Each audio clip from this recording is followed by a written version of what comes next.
Hi guys, എനിക്കിഷ്ടമുള്ള കാര്യമാണ് ഈ പർപ്പിൾ നൈക്ക അതേപോലുള്ള ആപ്പിൽ നിന്ന് സാധനങ്ങൾ ഓർഡർ ചെയ്യണത്. അപ്പം ഞാൻ നൈക്കയിൽ നിന്ന് 2 സാധനങ്ങൾ ഓർഡർ ചെയ്തിട്ടുണ്ടായിരുന്നു. പിന്നെ ആവശ്യ സമയത്ത് നമുക്ക് കത്രികൊന്നും കിട്ടില്ല. അപ്പം മീൻ മുറിക്കണ കത്രികയൊക്കെ നമുക്ക് ഉപയോഗിക്കാം. എനിക്ക് ആവശ്യമുള്ള 2 സാധനങ്ങളായിരുന്നു. ആദ്യം തന്നെ എൻ്റെ കണ്ണിൽ അകപ്പെട്ടത് ബില്ലായിരുന്നു. അപ്പം അതിൻ്റെ വിലയും കാര്യങ്ങളൊക്കെ ഒന്ന് നോക്കി.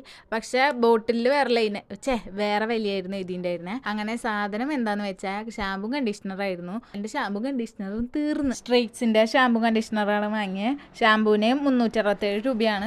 പക്ഷേ ബോട്ടിലിൽ 510 രൂപയാണ് കാണിക്കണേ. പിന്നെ എനിക്ക് ഇതിൻ്റെ മണം അറിയാണ്ട് ഭയങ്കര തോര. അങ്ങനെ ഞാൻ കുറേ പിച്ച് പൊളിച്ച് മണം നോക്കി. പക്ഷെ എനിക്ക് മണമൊന്നും അറിയാൻ കഴിഞ്ഞില്ല. അപ്പം ഞാൻ അതവിടെ ഇട്ടു. എത്രയെന്ന് വെച്ചാൽ മനുഷ്യൻ മെനക്കിടുക. അത് കഴിഞ്ഞിട്ട് കണ്ടീഷണറിൻ്റെ മണം നോക്കാന്ന് വെച്ചു. അത് അപ്പം തന്നെ തുറന്നപ്പോൾ അതിൻ്റെ മണം കുഴപ്പമില്ലാത്ത മണമായിരുന്നു. പിന്നെ എനിക്ക് നിങ്ങളോട് ഒരു കാര്യം പറയാണ്ട്, കുറച്ച് ദുഃഖകരമായ വാർത്തയാണ്. എനിക്ക് യൂട്യൂബിൽ വീഡിയോ ഇടാനൊക്കെ യൂസ് ചെയ്യുന്ന ഫോണിൻ്റെ ഡിസ്പ്ലേ അടിച്ചു പോയിക്കാണ്. മാമൻ്റെ എൻ്റെ ഉണ്ണിയിലും ഫോണിലൊക്കെ ആയിട്ടാണ് ഇപ്പം ഞാൻ വീഡിയോ എടുക്കണേ. എന്നോട് റിക്വസ്റ്റ് ചെയ്ത കുറച്ച് പേരുണ്ട്. അവർ പറഞ്ഞ വീഡിയോ എന്തായാലും ഇടുന്നതായിരിക്കും. പക്ഷെ